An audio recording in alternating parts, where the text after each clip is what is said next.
wa la ilaha illallah wallahu akbar. Mbok anakku sing setini-tini anakku sing ayu dhewe limbo. Ana dawuh apa mak nimbali karo anakmu aku nganggo leren ora ketang nggo sak petara ya no. Iya. Ngesokake dawuhmu mang. Bengi iki ora ana tembung sing luwih endah kang kudu tak ucapake. Iya.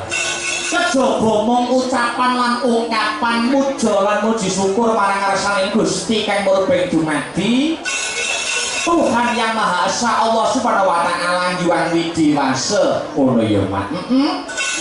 Sing wis malimbarake keberkahan kang sarta kenikmatan. Becik nikmat sehat, nikmat sempat, nikmat iman. Saengga aku karo kowe sak rombongan bengi iki bisa manunggal kang sarta tunggalan ana ing adicara bengi iki no. Ngono ya Mak. Iya. Ngesokake dawuh tanpa nikmat lan barokah Gusti Allah awake dhewe ora bisa kepareng sowan ana ing kene. Pancen bener kapara nyata. Lah banjur bengi iki kok sajak gayeng gumarenggeng. Bengi iki mengeti adicara apa, Mak? Iki ngene ya, Nak. Heeh. Adicarane bengi iki tidak lain dan tidak bukan. Kuwi agenda rutin tiap tahun. Agenda rutin tiap tahun. Maneka warna sing dadi jenenge. Nek nggonku ana arane bersih desa utawa sedekah bumi ana sing arane nyadranan. Ning omahe Grogol kene diwastani selan ageng. Oh, selan ageng. Agenda rutin tiap tahun. Iki wis kagelar 1 bulan penuh. Oh, selan ageng. Iki minangka tandha wujud syukure para warga masyarakat ing Kukuban Desa Grogol, Kecamatan Sawu, Kadipaten Ponorogo. Syukur marang Gusti kang murbeng dumadi awit wis diparingi nikmat saka Gusti Allah Subhanahu wa taala. Disyukuri kenikmatan Gusti Allah mau dalam bingkean adicara selan ageng kaya sing kagelar ana ing adicara bengi iki no. Oh ya, iya mestokake dawuh hebat luar biasa apresiasi kang sarta antusiase para warga masyarakat ing Desa Grogol, Kecamatan Sawu ini ya Mak. Pancen patut diacungi jempol 2 no. Oh ya. Wiwit aku lagi teko wis penonton wis susukan, penonton kuwi wis rame. Yen ora kleru anggonku nyadong dawuh pancen kene iki desa paling gedhe dhewe ya kene iki Grogol. Grogol penduduke wae kurang luwih 10.000, hak pilih 7.000. Oh ngono Grogol Kecamatan Sawu kene. Senadyan awake dhewe lagi perdana, lagi pisan di iki sowan ana masyarakat Grogol Kecamatan Sawu nanging ngaturake panuwun ingkang tanpa pindhang terima kasih yang sangat banyak untuk seluruh para warga masyarakat sing antusias apresiasi dukung suksesi pagelaran bengi iki ya Pak. Pancen kaya mangkono. Iya mestake dawuh. Ora lali ya Nduk, kepiye? Ora lali ngaturake panuwun kang tanpa pepindhang kunjuk sapa wae Mak.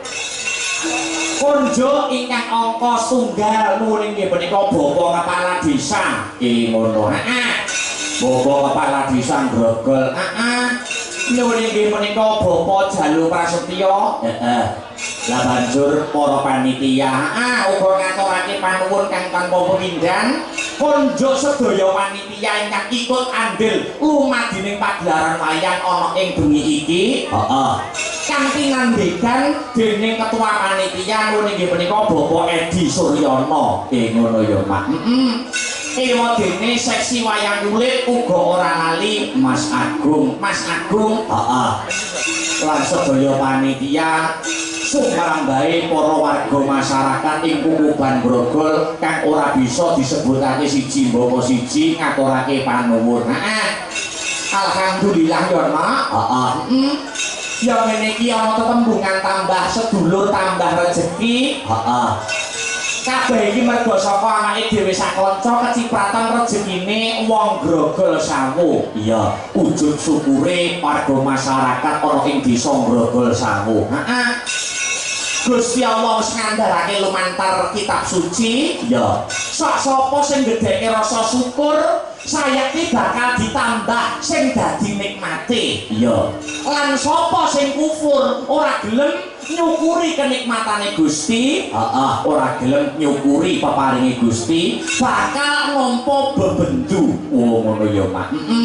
Mula syukur kuwi perkara sing baku, syukur kuwi perkara sing penting. Syukur kuwi perkara sing baku, syukur kuwi perkara sing penting. Dene diaplikasikan nganggo apa wae kuwi monggo. Desa mawa cara, negara mawa tata ngono kae. Oh ngono ya, Mak. Lah, wis dadi makuna adat kang sarta tradisine warga masyarakat kang lenggah ana ing Grogol. Ya kuwi mesti ngenekake agenda rutin tiap tahun. Syukure kuwi digelar dengan bengi selan ageng kaya kang kagelar bengi iki. Oh ngono ya, Mak. Pada intinya sama. Ing antaraning selan ageng, bersih desa, nyabranan, sedekah bumi, rasulan, apitan dan lain sebagainya. Kuwi padha no. Oh Padha. Intine ucapan dan ungkapan syukur marang Gusti kang murbing dumadi. Iya.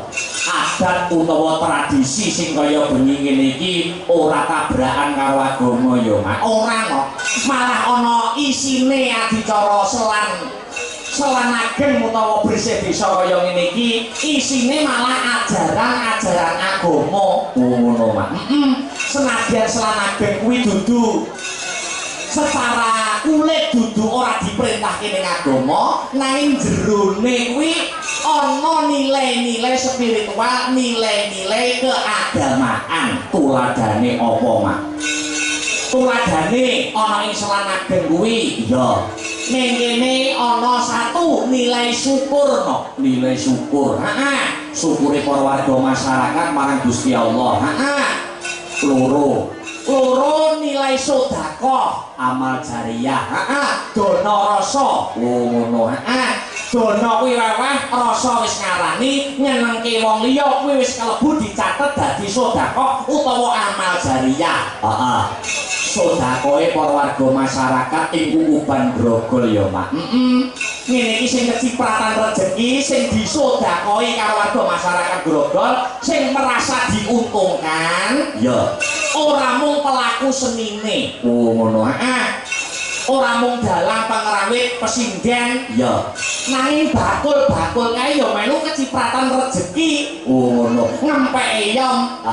Kecipratan sawape selan ageng. Padha-padha melu mengais rejeki. Tegese dengan adanya acara selan ageng kaya bengi iki kuwi sing diuntungkan kuwi sangat banyak no. Oh ngono ya, Mak. Dadi kabeh kuwi mung kinarya sarana. Oh iya ya, Mak, iya. Ana nilai syukur angka 1. Angka 2 nilai sedekah. Banjur angka 3 silaturahmi. Iya. Nyambung tali silaturahmi, nyambung tali persaudaraan. Wabil khusus ya kuwi ing antaraning awake dhewe sing lagi perdana sepisan iki sowan ana ing Grogol, nyambung tali silaturahmi nambah dulur karo warga masyarakat ana ing desa Grogol, Kecamatan Sawono. Iya ya, Mak. Dadi dulure saya akeh, kenal karo Bapak Kepala Desa, Bapak Jalu Prasetyo. Iya. Kenal karo kabeh panitia kang sarta warga masyarakat ing Grogol, Kecamatan Sawu. Iya ya, Mak, iya. Nek bengi iki acara selan ageng kuwi disumbutke adicarane. Disumbutke ana. Mau acarane sing wis didhawuhke adicara selan ageng kuwi kagelar sebulan penuh. Kowe wis diwiwiti kanthi acara semakan. Iya. Ana maneka warna lomba. Iya. Wiwit saka sing balita nganti lansia. Oh iya. Kabeh melu lomba. Ana karnaval. Yo ana karnaval. Uga iki penutupe utawa acara puncak selan ageng ya kuwi gelar mayang. Oh iya, alhamdulillah. Alhamdulillah bengi iki awake dhewe sing ketiban sampur. Mergo saka voting masyarakat. Oh ngono ya, Mak. Dadi sing milih dalang kuwi masyarakat. Pancen wis dadi kersane Bapak Kepala Desa, Bapak Panitia, kasarta seluruh para warga masyarakat. Untuk tahun ini. Ana ing acara selan ageng. Miturut voting utawa masyarakat, suara masyarakat pancen ngersake dalange kuwi dalang sing isik Joko, dalang ganteng urung kambon karo wong wedok.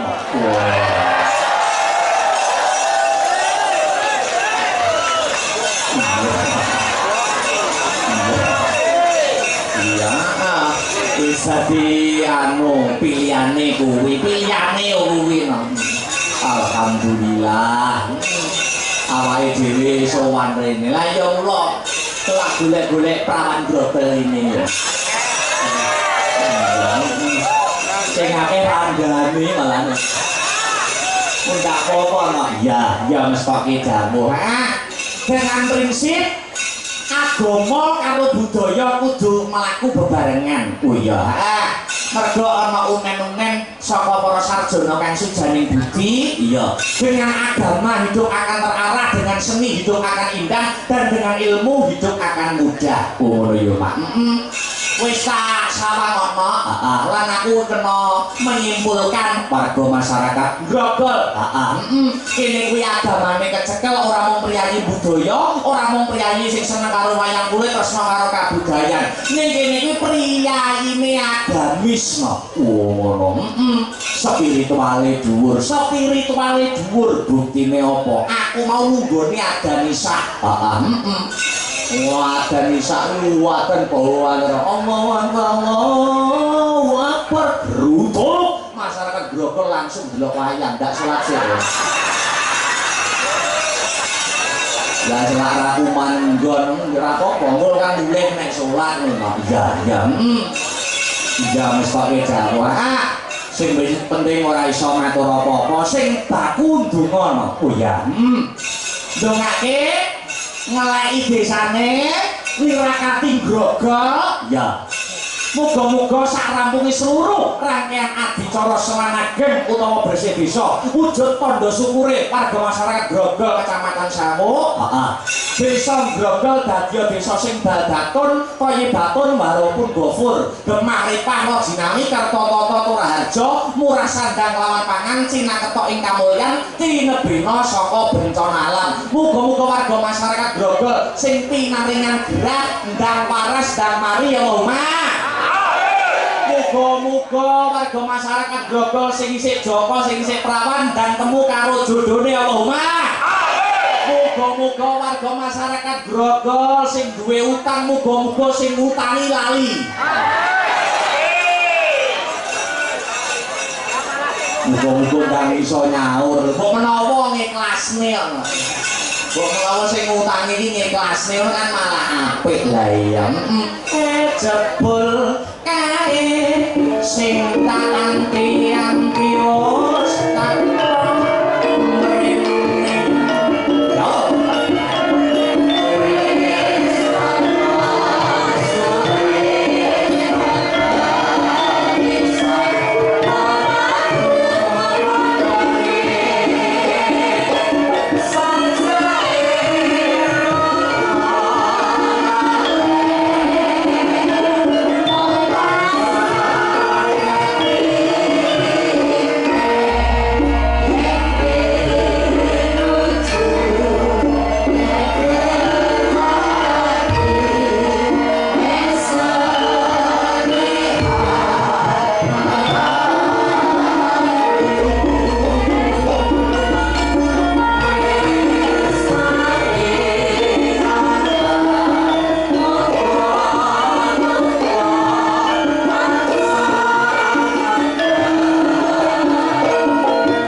langsung lumantar live streaming Astabrata Media no. Oh ya Mak.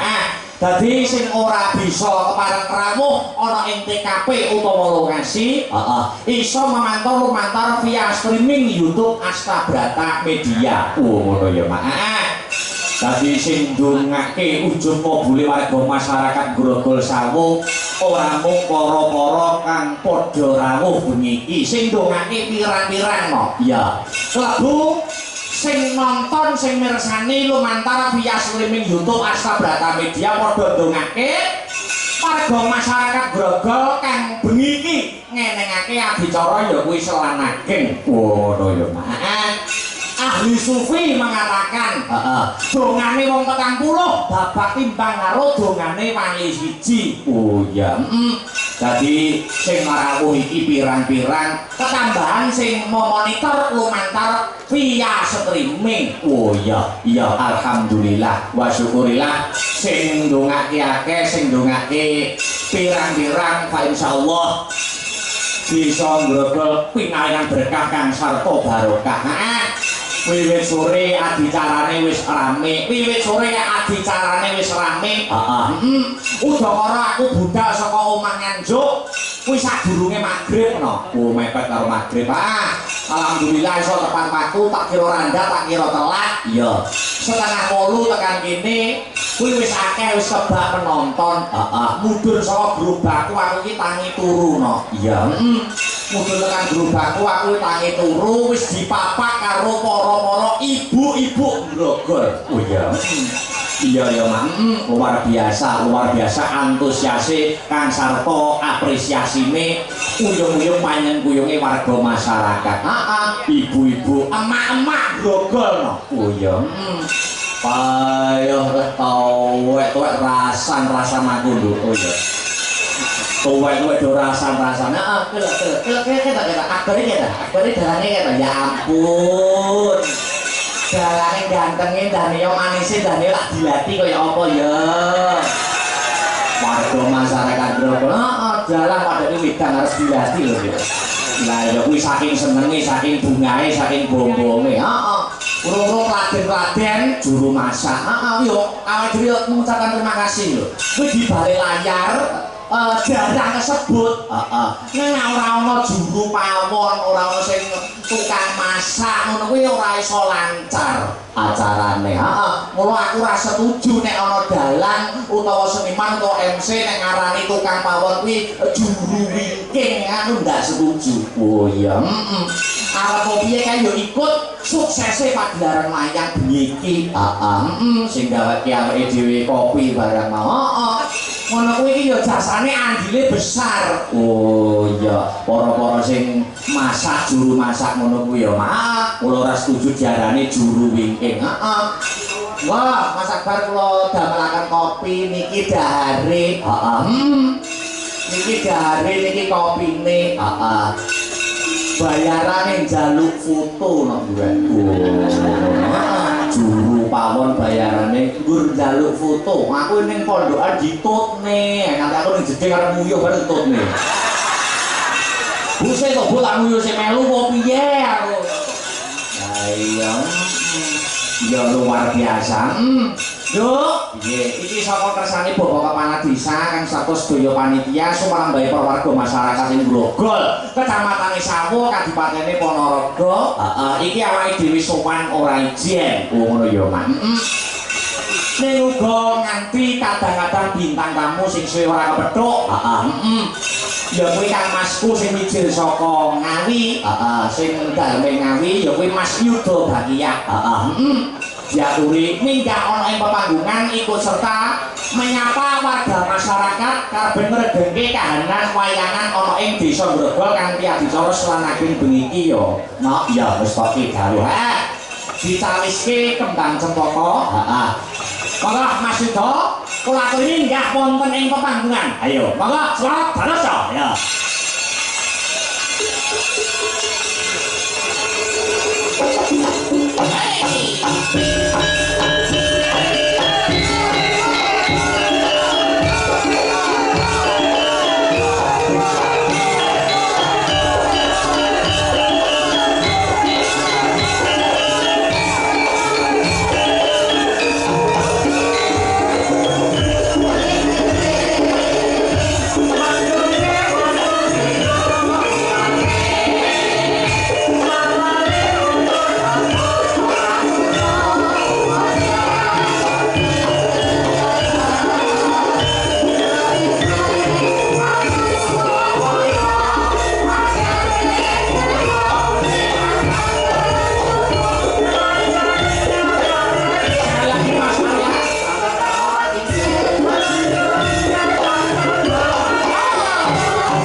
dalu Mas Akbar. Wilujeng dalu Mas Yuda. Alhamdulillah wa syukurillah saged kepanggih wonten ing Desa Grogol dalam rangka selan ageng. Selan ageng. Hebat luar biasa. Luar biasa Mas Yuda. Kula munggah panggung panggah dikawal karo Lin Mas Tuwek.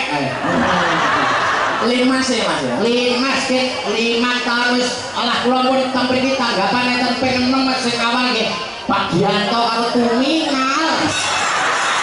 Kowe biyen panggamu ora ganti-ganti ya Mas. Alah ngono kok ya ora pensiun lho. Wong untuke ra duwe. Lho ngono kuwi biasane saya sepuh ki mergo saya ora neko-neko Mas. Saya ora neko-neko apa.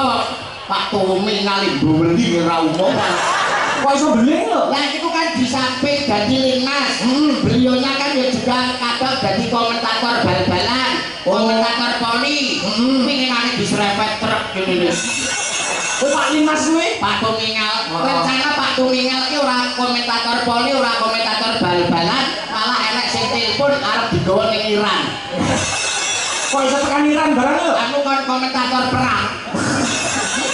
Malah perang ada komentator. Ya, seneng ya Mas ya. Malah seneng ditangga kok. Iya iya. Napa mulai kepanggih kali dulur-dulur, kepanggih kali Bapak Kepala Desa Pak Jalu. Pak Jalu Prasetyo. Ya ini antem menem gak kakean ngomong saking antenge wargane gak ngerti utange piro lho guys.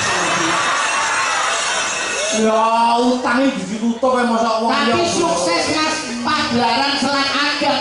Desa Grogol beda dengan desa yang lain. Sukses tepuk tangan untuk desa Grogol. luar biasa.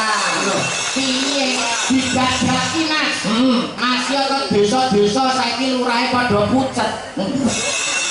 Lah piye to Mas keterak koperasi desa iki gede karek napa 300 bujul saiki lho. Sing mau bagaimanapun itu kan kebijakan. Karnaval lancar, sepak bola lancar, bal-balan lancar, kabeh. sound system. Heeh. Iki termasuk sound system padha ndek winginane Mas. BPJS iki. Sorry. Iya, masa jenenge BPJS. BPJS iki bayare pisan nggo sesasi. Ora ngono kuwi to.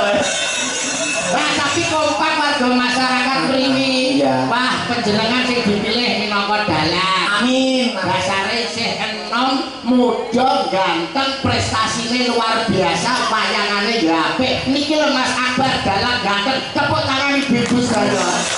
Mas itu ya pelawak hebat, pelawak senior. Oke, lamun ditanggap ping 6 teng mriki. Ping 6 to mriki nggih. Mboten kok perkara apik, mboten kok perkara lucu, Pak. Lah perkara apa? Sing gampang dinyang-nyang udah. Ya, nek kok panitia kok ngono. Lek wis gelem, Lah piye kok? lek wis nyabu iki aja ngresula. Ora kok perkara nyabi ngersulu aku. Lah lurah lah nggo telepon mesti nangis sik.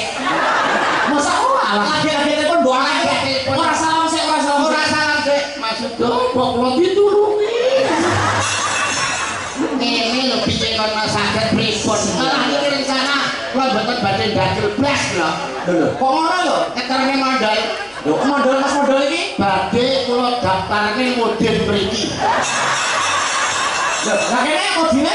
Mudine kosong iki. Oh, model Grogol masih kosong. Mudin Grogol kosong nembe sakit. Lah sekarang iki kula kan genteni kan potongannya wis kaya pocongan ta. Omong to, iki 50 orang menang ae. Nanti gue ini kan merah. Ngeteni modin wae rong dino mati. Ya ora ngono kudune kowe iki bangga bangga modin. Tapi nek potongan iki ora pantes kok dadi modin kok. Lho, lah napa Mas? Pantes sing ditelekke iki ya iki. Padakno mayit. Ya ora ya mayit kudune matur nuwun. Kowe wis ping pindho lho nek kene ditanggap. Oke. Ah, Itu. sing awal yo panggah, Dari bangsa kuwi. Kudune kan sing awal ngono ya. Lah kok malah aku ning arep ngono njaluk tuntun iki beda limas. Aduh. Kudune sing jaluk tuntun malah sampean. Yang jaluk tuntun kan wayahe aku. Sing ono golek dalan. Iya, lah kok Pak Dianto itu nah. Jangan piro dengkole wis kote. Ora ngono. Wah niki hebat luar biasa lho, Mas. Alhamdulillah dalu punika masyarakat tumplak-blak Blak Mas. dalam rangka Selan Agung sedekah bumi bersih desa.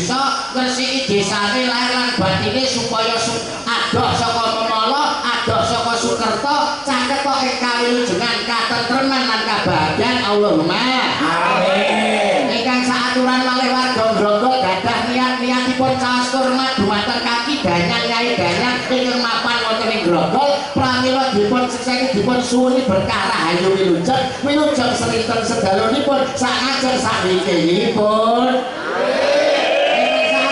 Masyarakat Grogol paring hormat dumateng dinten 7 pekenan gangsal ya ngenten kopine kok derek medal. Kami mau kopine no medal. Ora tekan salah kok derek ireng-ireng ya. Wah hebat luar biasa niki. Luar biasa Niki agenda tahunan lho Mas. Agenda rutin nggih? Agenda rutin. Setiap tahun Desa Grogol itu mengadakan Selan Agung. Artinya apa? Artinya apa? Maknanya apa itu? Tadi kula jelasne. Nggih. Selan Agung itu kan tinggalane para leluhur, warisane para eyang-eyang ingkang sampun surut ing kasih dan jati. Nggih. Harus kedah dipun uri-uri, harus kedah dilestarikan. Betul. Napa melih gelar pakliran wayang kulit. Wayang kuwi warisane eyang. Wayang kuwi jarwa dosake wajibe sembahyang. Ana sing ngarani ringgit Sunan Giri sing nganggit.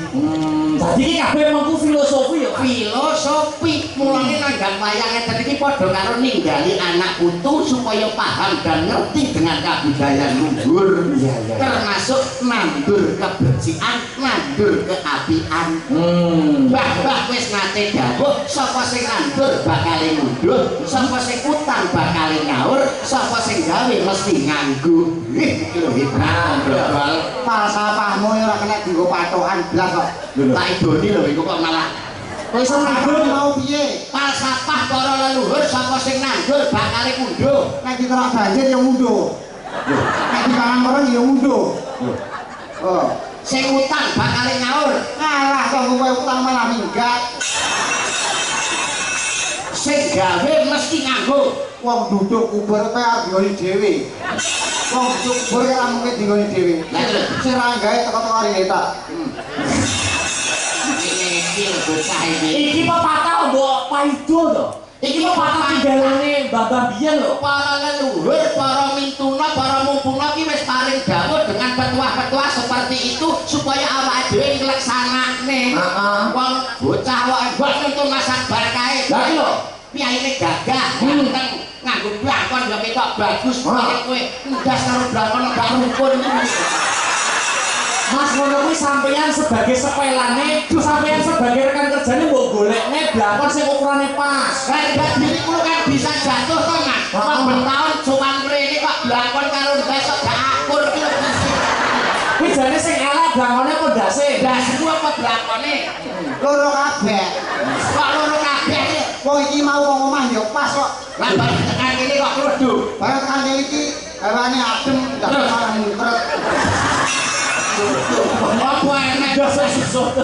dasok mungkret iki lho. Adem kok. Sing tak karepne nuwun sewu nggih Mas Akbar. Atus pundi Mas Yudo? Awake dhewe iki piyayi Jawa nyandang menganggo ngono dadi sarana membangun diri pribadi. Leres. Wong iki nek anggon-anggone apik mesti disawang ya ketok becik mergo ana pepatah ajining diri saka lati, ajining raga Saka busana, ajining awak saka tumindak. dene ya ngerti.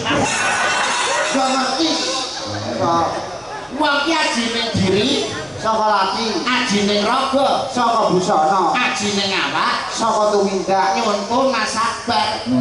Ajining diri saka lati, lati suarane kepenak. Ajining raga saka busana, busanane ya besus, suarane enak, busanane apik, mula payune larang. Rumakna le ora kaya kowe 750 bensin golek dhewe. Jadi nek nganggo klambi apik, Ya besus, payune larang. Suara sing becik, payune larang. ora mesti. Aku wis ora mesti. Kowe ngerti sapi? Sapi klamben lho ora. Sapi ora klambing. Sapi kan suarane piye? Suarane yo mah ngono. Elek apa apik iki? Elek to. Ya sampeyan besar kok sapi siji payu 80 juta. Lah iki dandan besar ngene, payu 80 juta. Kene iki aku ora trimo Mas, disepeleke. Dalan apa gawe sapi lho. Oh, Wong wong edan kuwi. Wong semengah ora Jawa tukang sujud.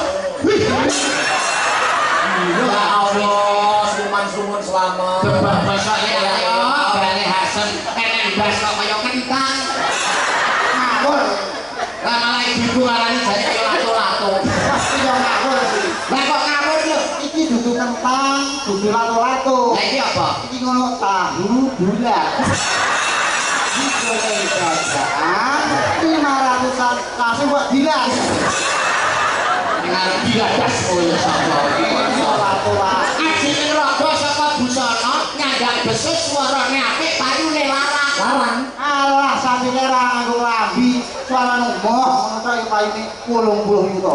Iki 80 juta payu. Ora payu, Mas. Dasar pepatah sing lain Ya mun sing aja mbok bedane antarane menungso karo kewan. Tapi lho, Menungso karo kewan ya tetep jek aji menungsane to kok iso. Kok iso aji menungsane? Lah menungso ki makhluk ciptaan Tuhan sing paling sempurna. duweni akal, duweni nafsu. Lah kok mbok padakno karo kewan. Lho, menungso karo kewan iki malah jek aji kewan.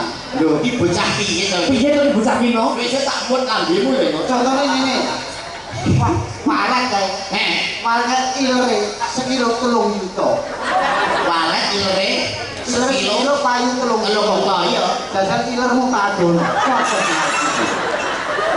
Si aji Cek pakai doa aku dipadani sapi sampean padani malet. Padane walet iki Kurang ajar, kurang ajar. ya Allah Gusti, yo nek walet ilere sekilo sekilo 3 juta. Karena ilermu apa payu sapa buku. ilere sampean Pak Lurah sampean padon. Aja menengok karo kewan. Lah karo apa? Karo kentang iki lho si aji kentang ala. Lho, Mas Akbar. Lah iya. Wong awake dhewe karo kentang jasi kentang. Kalau si aji kentang. Terus menungso padane badane karo kentang lho. Sampeyan karo kentangnya si kentang Mas. Kok iso? Kentang diade karung dipikul gone pasar dinyang wong. Lah nek sampean dipikul sapa yang menyang? Batang. Hei! Kurang ajar, kurang ajar Mas. Kurang ajar. Kurang ajar. Hei, mosok ana delok. Jatuh, harga diri jatuh. Ayo, delok dipikul ngene. Barang dipikul. Si aji kentang. Nuwun sewu Mas Akbar. Ora terima bilang Mas. Sesama seniman, sesama budayawan, padha-padha golek ekonomi nang isore teror. Ora terima aku. Ora terima. Ora terima. Bilang aku Mas kok. Ya bener kene ora trimo. Kenapa? Aku yo ora ngirim. Maksudnya ora terima karo omonganmu kowe. Saya punya argumentasi lain. Apa? Dalang ki ya, sebutane wae Kiai Dalang. Lho iya. Dalang kuwi tugase ngudal piwulang. Piwulang sing becik ayo dienggo, sing ala ayo ditinggalno. Mula sinebut Kiai Dalang. Dalang kuwi gawean sing abot. Ngomong-ngomong ning Abot lho suwengi lho. Abote dalang iki ndi? Apa yang musuhi gamelan? Apa napa gebok? Wah, teko-teko kari lungguh karo. Oh, cek. Ngono ae 50 dinyang ra oleh. Kabeh. jatuh harga diri. Ayo, Hei, apa to? Dalang iki kan melek. jabone apa turu? Jabone ora esuk. Nyuara terus, nyuara. Lah sikene apa bisu? Wong yo nyuara teko esuk. Oh iya. Iya, iya. Ini loh. Ini lho Mas, piye? Jelasno lho. Ben sopan lele lho. Saya tak pakai lele tenan ndasmu lho. Ini sing tak arep leno saya Mas. Abote dalang iki kok ora perkara usung-usung gamelan, nata debok, ora perkara kuwi Mas. Lah perkara apa? Sukses dan tidaknya pagelaran malam hari ini kuwi tergantung dalang. Betul nek kuwi Ora iso. Kok ora iso? Suksese Pagelaran pagelaran bunyi ora perkara dalang, Lah perkara sapa? perkara genset. Kok iso bisa genset? Enak dalange, Heeh. enak yogane, Heeh. enak singgene, ora enak gensete, arep garingan. Bosok gorokane Mas. Aduh. Kalah dengan masalah Ini ini. piye lho? Ya berarti sing penting ora dalang. Lho ora, Sing penting apa? Sing penting genset. Nek ngono sing penting yo ora genset ya Mas ya. Iya no, napa? Sing penting solar. Nek genset iki nek solar apa arep mbok uyui genset iki. Solar. Nek ngono sing penting ora ning solar tok. Sing penting apa? Sing penting pom. Beno, layangan tekan pom bareng. Iya lho. Kok iso? Enak solare, enak pome, ya tuk lagi. Bener aku berambang. Enak Mas. Berarti sing penting apa mau? Pom. Nek ngono berarti sing penting ora pom. Lah apa? Sing penting lemah utawa bumi. Nek renek bumi, mbok encepne di pommu. Bumi penting. Bumi penting. Nek ngono sing penting ora bumi tok. Lah sing penting apa? Sing penting Allah Subhanahu wa taala. Wis entek. Wis entek ora semunguli Kok kok. anake mrono ya wis entek. Ora tau dicek ning kono ya semeng utuh wong iki. Mangsamu kok. Kayelan. Wong iku ne. Mbok ning kene iki kapruhi penting, akademisi penting. Awakku ditekani rene iki seniman-seniman. Kuwi mergo sangat pinter ya awake dhewe. Lah, Pintere ngono kok ndi? Mas Akbar iki pinter lho. Mas Akbar iki S2, kowe lagi S1. Iki Astabrata, Sinden, iki minimal S1 kabeh. S1 kabeh iki. Syukur kowe. Lah Iki lho, iki sing tuwa iki. Heeh. Iki malah enek S7. S7 aku S2, S2 kowe.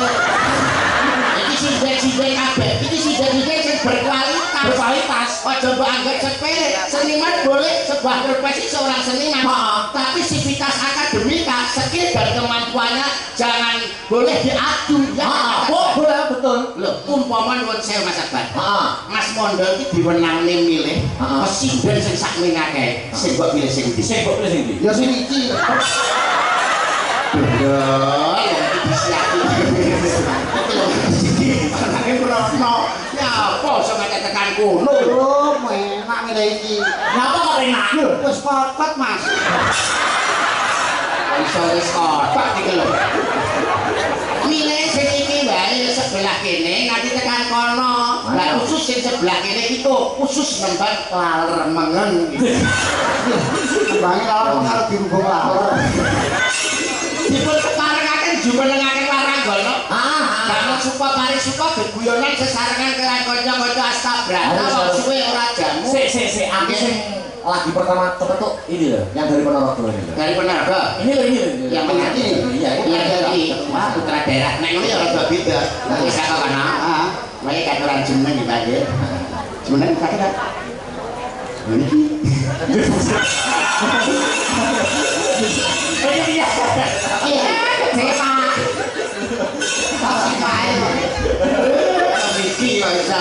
Saking Ponorogo nggih. Iya. Diaturi jumeneng Lagi pisan iki petok mulo di sini. sepate beda. Nomor iku.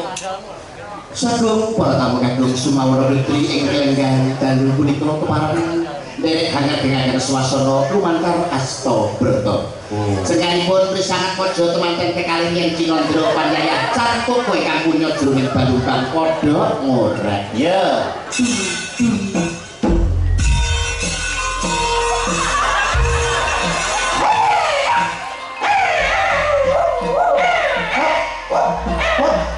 Kok nek makan dihubung kire Kok dene cukup rupa. jago. Sampeyan saking kono. Aku dari sini. Manten Tim putri, Riki. sampeyan manten putri. Oh, nggih.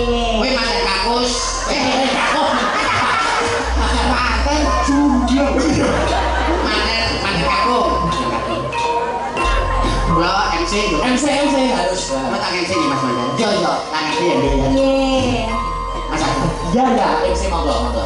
Wah, yang di wong Sokolo dumal wae kodrat. Pripun natakan saya nggih? Saya enggak nggih. Ini Mas Mandan saya. Yo. Nalika semono ana sifat jalutan api wanita ingkang yo ora lamin madya ngancik alaming dewasa mestuti ilo jaring para kina pripun Mas Akbar. Ape. Nah, pripun? Saya. Iya Mas Mandan. Yo. balik takon. Lumaksana lan temanten saring bin arsana tapi tata upacara daud.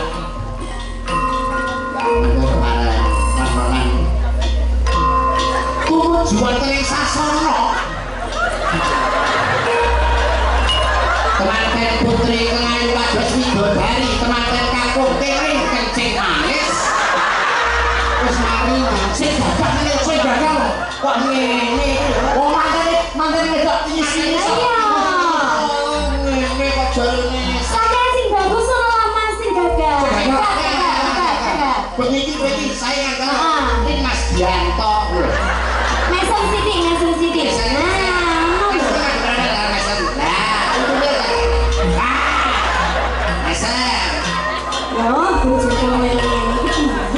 Lon-lonan dari lalu maksana temanten saling benar soal berita ibu nahan pribon saya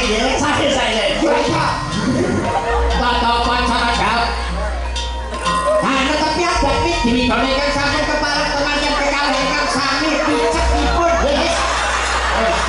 kamu bablas lho. wonten kuat salipan simpangan lho ayo batok rinangkul ki lempet cempet to ya tengah loras goblok Wong sewu.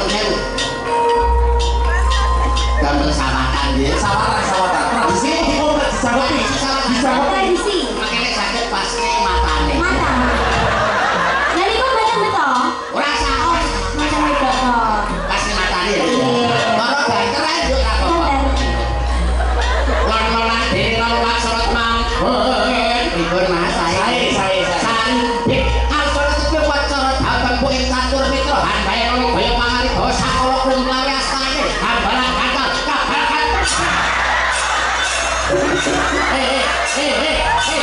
sabar. Wis mangane tak iki. Lah jare mripate wae. Tutup mata.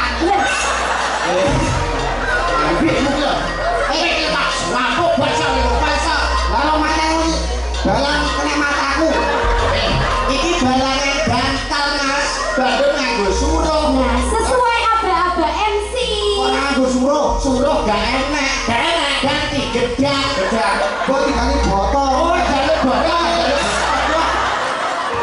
Kok dilulu kok. Lon-lonan berikut Mas sae. Apik. Orang temu kapan? Kok ketemu Teman-teman kami tinggal repek. Ayo aku deh. Saya nek jalan dewi.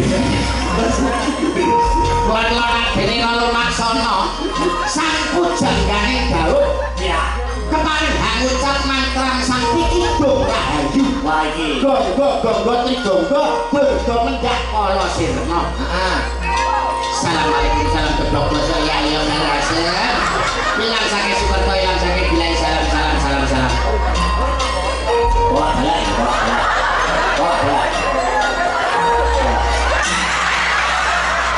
Wis lan balak. Wis balak. Katanya adus. Lon-lonan dene lalu maksana sang ngandhap. Pripun Mas? Sae. Karo aku temanten nuri berkah pangestu suwu kemboten sih.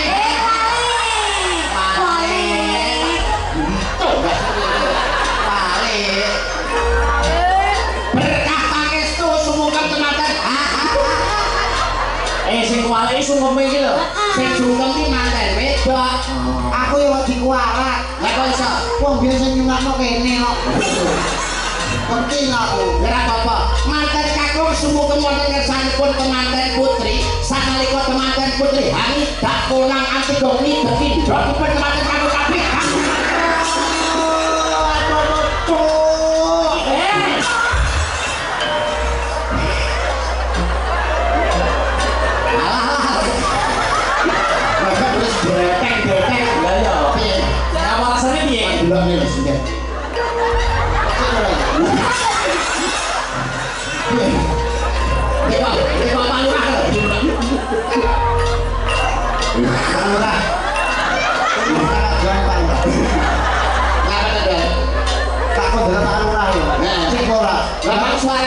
muni mak terus Coba jajal.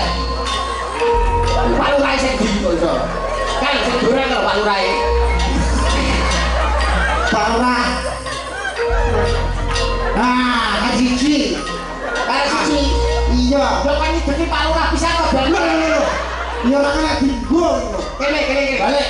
Indah mat garing sing binaturata sang Narendra Buddha Arisa juga. Kawis tinggal gandul.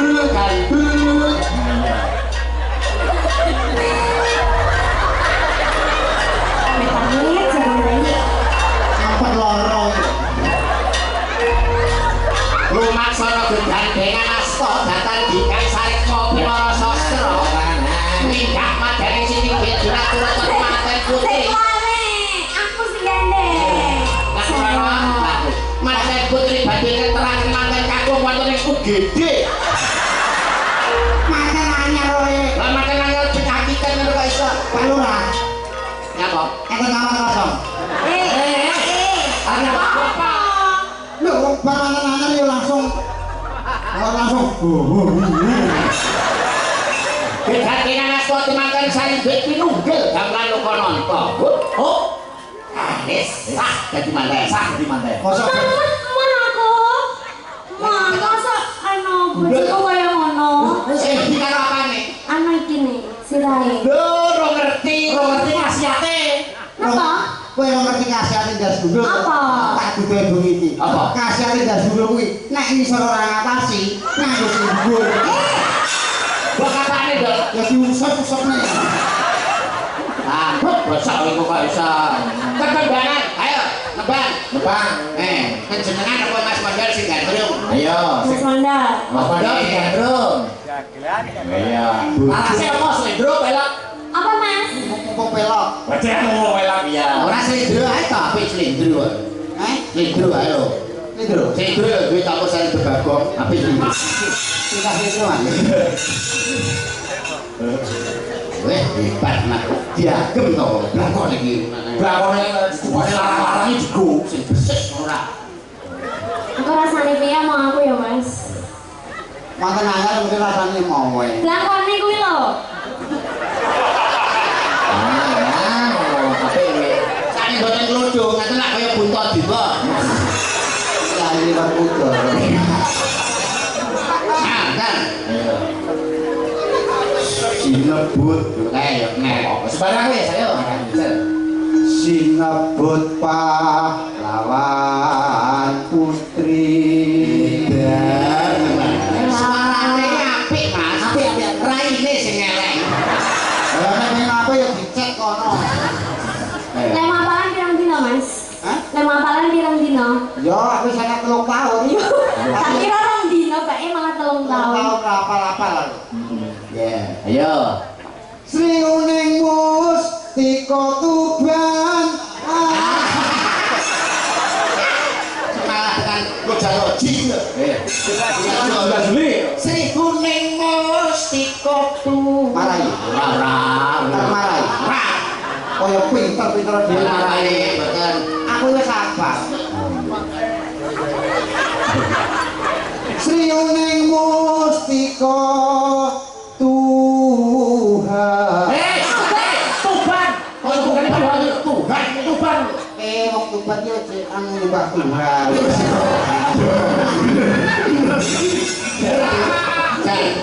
Ngomongane kok lunyu men kok ratu tikus sih kan. Jadi nama lumut pun. Kitae blamane kok Kurang-kurang. bareng tengah jen. Oh iya.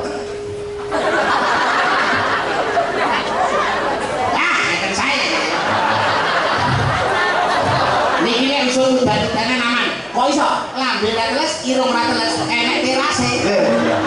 Yo ora kira bengi iki aku Nyapa? rai enak empere.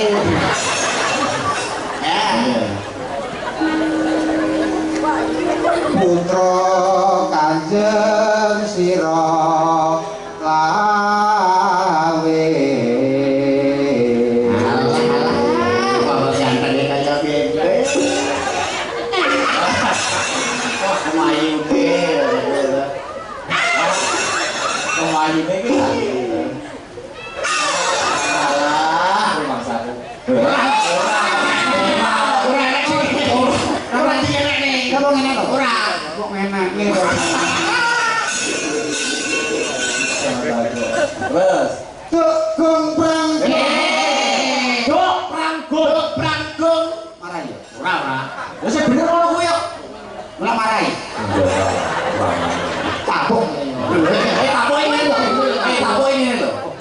Iya. Yuk panggung bojone goro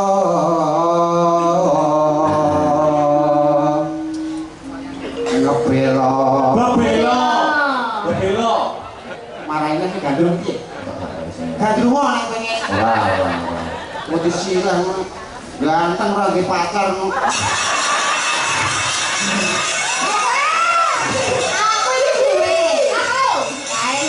ganteng rada payu-payu. Nek karo kowe wajahe piye ta, Dar? Yo mirip to, Don. Kowe karo Abah, Mas Abah Mirip. anu, Kayak karo penonton ya. iya iki kok penonton sih. Ngono, maksudnya ben laire kembar. Nah, Pripun? Dasar, kowe wani buktekne nek ganteng kowe. wani no. Dasar nek di masyarakat suara rakyat suara Tuhan. Pripun? Pripun bapak-bapak, ibu-ibu? Urung takon sawu. Cang urung takon tau. Ayo. Bapak-bapak, ibu-ibu, kula karo Mas Akbar ganteng ndi? Mondol karo Abah ganteng pundi? Masa ganteng Akbar? Ngono suara Abah sebelah mana? Beca. Sebelah mana apa piye? Sing sebelah mriki. Kula karo Akbar ganteng ndi? Padha karo padha. Oh sing ngene. Tok. Sing elek Mana Pak Lurah? Pak Lurah. Pak Lurah. Heeh. Kula karo Mas Akbar ganteng putih Pak Lurah. Padha. Oh, padha. Pak Lurah iki jujur. Ora perkara jujur wong sing kena dinyang mek kowe ya. Balik ke ajarannya tuh iki. Perkara agaran kok iso. Oh alah. Kalau aku bae mek sing dinang aku tok. Ayo, pesan.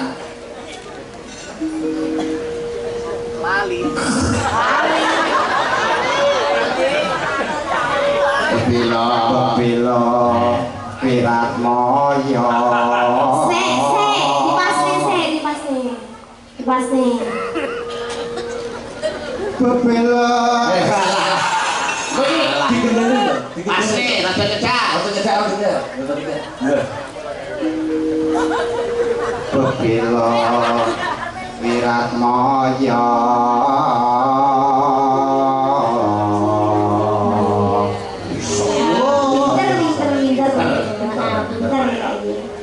Pangurung marai nek Pangurung Sriuning Gundul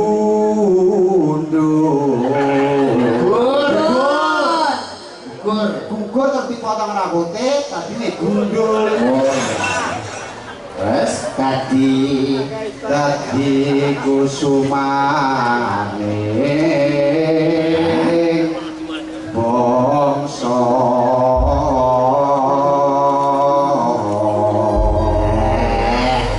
Dipacetke nggih, tak lagi. Gawane napa nderek mangga. Langsung gawane mau ora apa. Ya. Yuk, buka celok, monggo Bang ya. Oke.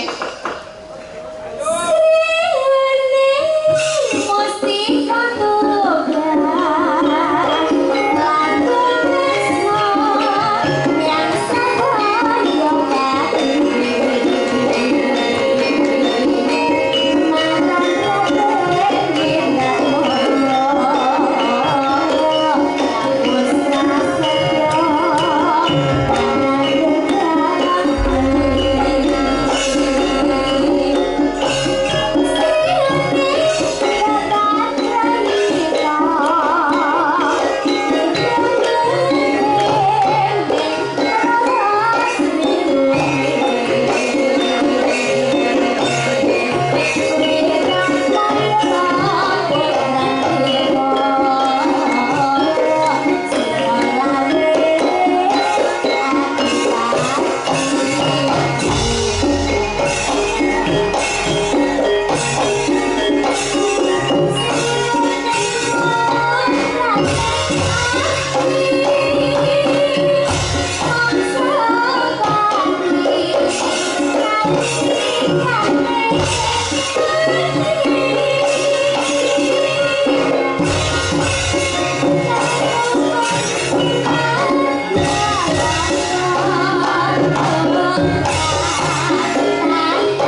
Ayo, entek iki Mbak Bella.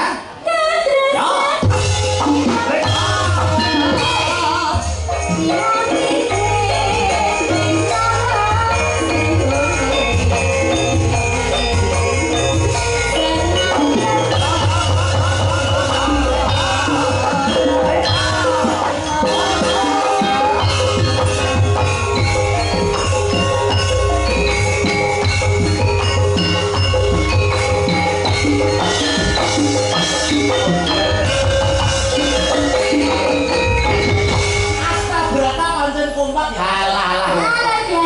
Modele kok wis nyepak ngene depanen. Halah. Pripun Mas Akbar sampean? Astabrata menurut Mbak Bella kompak ya? Ah, kompak kok. Oh ngene kok kompak iki. Lah apa? Astabrata iki ketok kompak. Iki mergo kan main bareng. Nek sendiri. Jajan lebih Nek dites sitok-sitok umpama ditus, Heeh. dites. Terus mie ayam mungkin. Umpama dites sitok-sitok apa ya mungkin apik. Wani panggawannya Astabrata. Tenane. Heeh. Kadiri kutane lho Mas. Sing dadi bukti lan kenyataane. Kebo sapi sing digugu. Keluane Nek menungso entute. omongane. Omongane sing Bisa.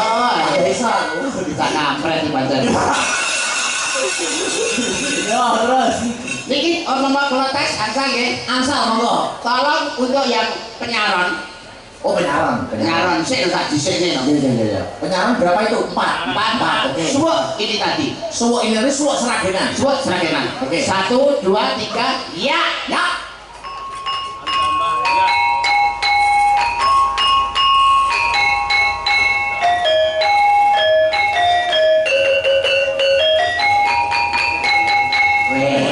percaya. Nah, yang percaya aku Sabrata. Lho sing gunang kok cengengesan. Iki pare dudu jalanan kok malah Nyambut gawe ora bulanan. lho lho. Iku wae kan sama saya salah wis ganti pembonang. Nyepelene pembonang. Lho, boleh coba. Ribok butak sebuah. Apa ki bonang bareng apa bareng Berdua no. berdua? Ya wes. Berdua bonang. Ayo, Suwuk seragenan. 1 2 3 iya.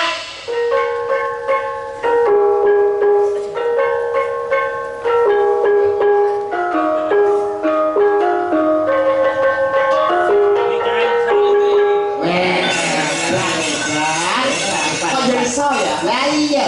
Sekolah sampean masuk sepuh yo melu lho, Pak. Gambar. Gambarnya melu lho. Masa kok gampang mbok tes? Lho, kudu dites kok. Jangan-jangan kok tuwek mulut nom-nom tok. Lho. Dites dites no. Dites lho. 1 2 3 iya.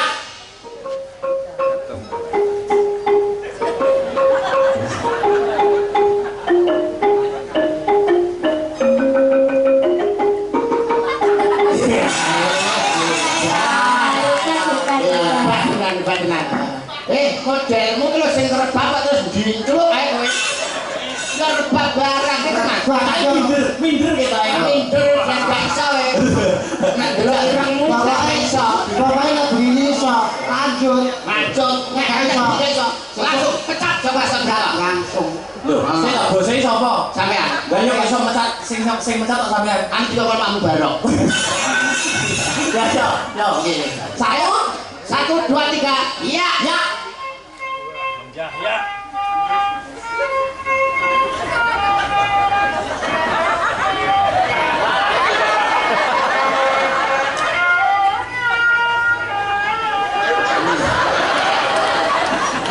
Yuh, marahin orang bangun luwe ya. Enak sing urung ta, enak sing urung. Sok siter. Ah. Sinten iki dijajal. Siter dijajal. Sapa meneh kok Termasuk gamelan Asabrata kok tolak ukur sapa? Piye tolak ukur? Ya tolak ukur. tidak nih. Kita Sabrata Dik. Asabrata berata. tolak ukur. Tolak ukur. Ayo. Siter, 1 2 3 ya. Lah. Kecil. Ceng manis ya.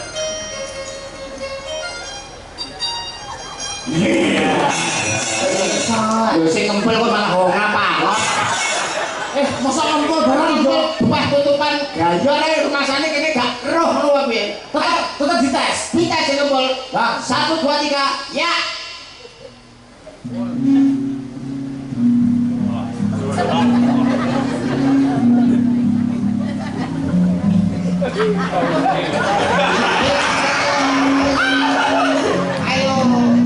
Sesuk rasa melu. Sesuk lain kok. Sesuk yo nang ndi? Hebat. Percaya kalau percaya. Wah. Astabrata memang menjadi tolak ukur. Makasih Mbak Pela. Kesana terpikir gitu. Kita tetap di sini karena beliau Bapak Kepala Desa dan juga sejaran panitia Ya. naik di atas panggung untuk menghibur para warga. Begitu. Pak Jalu suasana apik. Jalu Prasetyo Eskar. Weh, sarjana karawitan. Sarjana karaoke.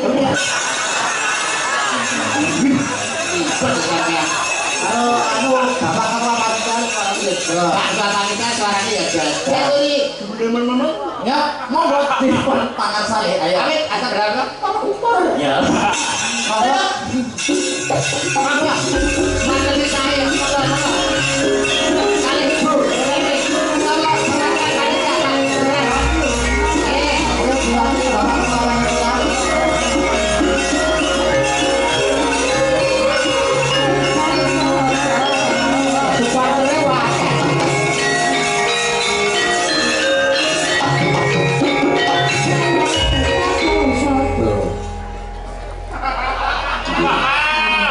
Kula kontrol Napa nggih? nyanding Kang Mondo tetep. Dredeg kok sampean gandeng karo bangsa lain. Pancen aku ki iblis. Pripun Mas Kwek suara saya gandeng kok. Gandeng merbawani. Kula dhewe kali Mas Mondo. Tolak ukur. Wilson Jalu Pak Edi. Kula ditalu itu bela. Kula biasa hidup. Oh. Suarane. Biasa nih ngoten itu pas aku MC. Hidup bela. Oh, do bela. Nyapa kuwi? Biasanya MC ya ke Oh iya. MC yang itu kan Ngaturaken Bapak pikiran Mas Edi atau mungkin kata-kata mutiara untuk Desa Grebel tercinta. Kalau sambutan kula mau. Nek mau bisa. Sambutan. Nah, nek badhe nyambut kula nyebutken gagal nyambut. Malah. Intinya alhamdulillah acara wonten menika sukses. Amin. Semenuwun kados duwe kang sampun nyuwun. Amin. Lho piye lho? Mbak. Ini duet kali kula. Enten jenenge. Oh nggih. ada. Kasetyan Jati. Weh kaset saja. Kasetyan Jati. Kok nama iso ya? Umur boleh tua tapi lagunya ternyata. Aku sing nom lagi. Oh 6 dong. Sing nom sekali tahun lho. Sorry ya. Iso kelakon turunannya Iki teh. Layak wong sing lanang ngene bojone kuru. iku turunannya apa iku? Ya, langsung dadene nggih. Kasih nggih Pak Haji nggih. Oke. Coba kaya apa? Yo. Ini tahun berapa? Kalau Ukur. Oke.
diatur jenenge. Itu kali Mbak Mesek. Ya. Siap nek dibangga. Yuk, sepote cok sing gumiak, yo.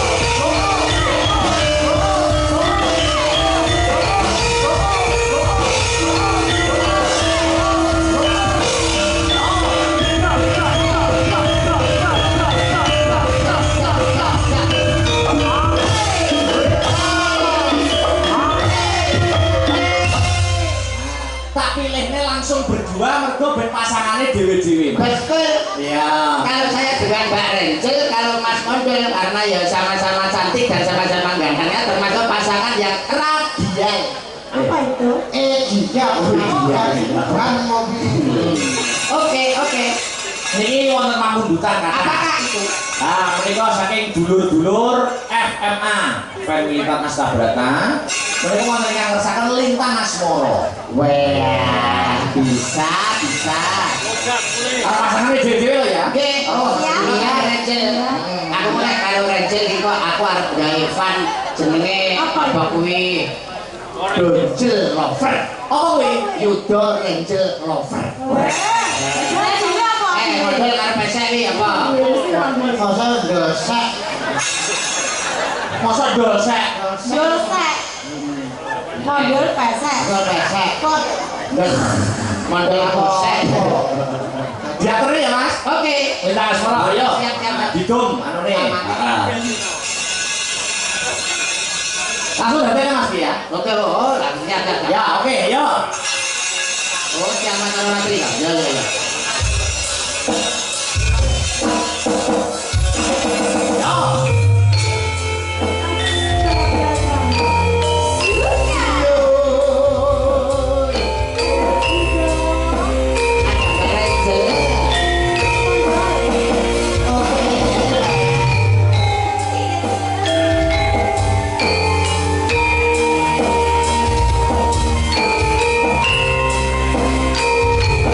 Thank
serba bisa ya Mas. Serba bisa, santen saya joget nggih saya. Kalau mau kepikir wonten pambutan anu Mas, apa kek?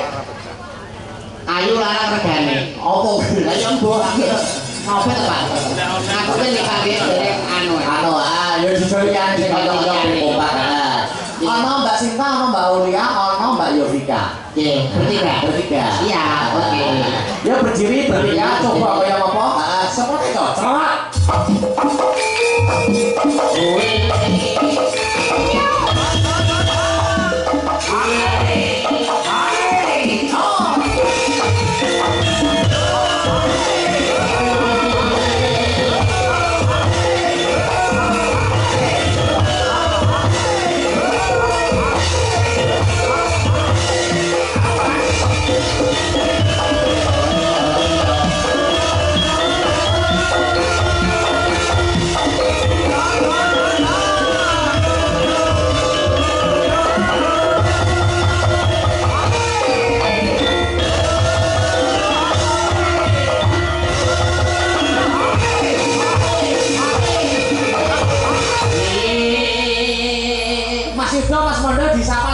Oke, siap. Biar lebih akrab dan biar lebih semangat dengan warga masyarakat yang ada di Grogol, maka akan saya pertanyakan satu persatu mulai dari yang kecil dulu. Oh iya.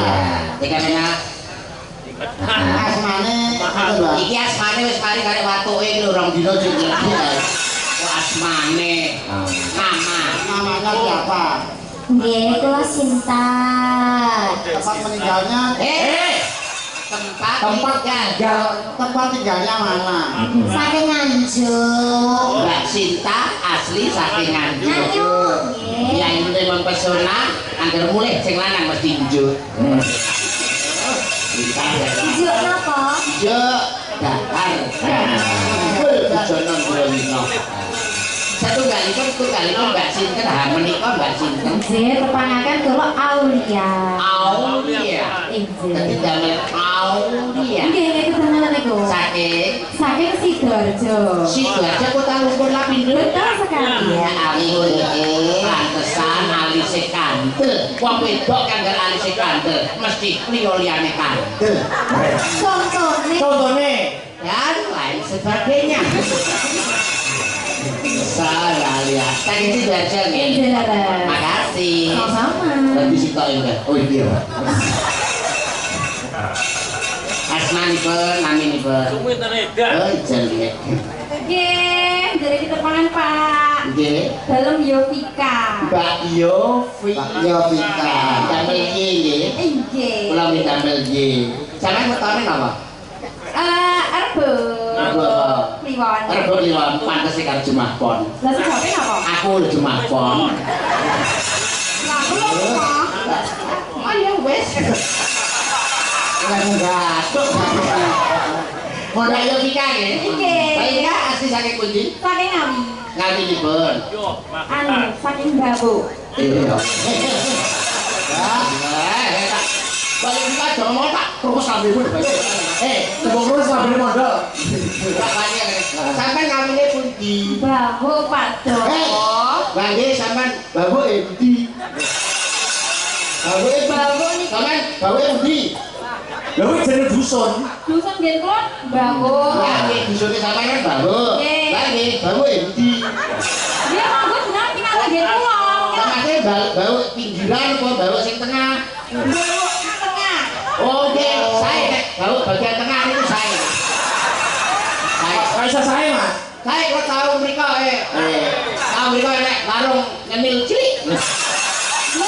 Sedang bawa kok mboten pinaratan ngen kula. Lah pripun pas kula tenggene bawa sampean sampean boten teng griya Lah jenengan kok mboten WA kula riyen to, Pak? Lah kula boten gadah WA gadah WC kok. Coba sampean awak dhewe privat gak tanggapan ayo berani babu. Yo, bawa iki jeneng desa. Jeneng desa. Nggih. Oh, jadi Ngawi ya. Ngawi tangga kula, Mas. Oh, ngaten nggih. Sampe nek bulan-bulan kok ijin karo Om. Aku jarang berpergian ya. Ah, pengen kopi tumuru. Anak rumahan. Anak rumahan. Berpergian ya, Bang. Tumuru ya. Hei, wah lagu umur. Apa lagi nih? Seragenan ya. Oke. Wis bebas bertiga apa gelo itu lali janjine kok tinggal atasan sing seragenan. Belum ada apa-apa. Gelo ya. Oke. Iya, ora dijak. Oke, yo. Saya itu bisa itu jam kali.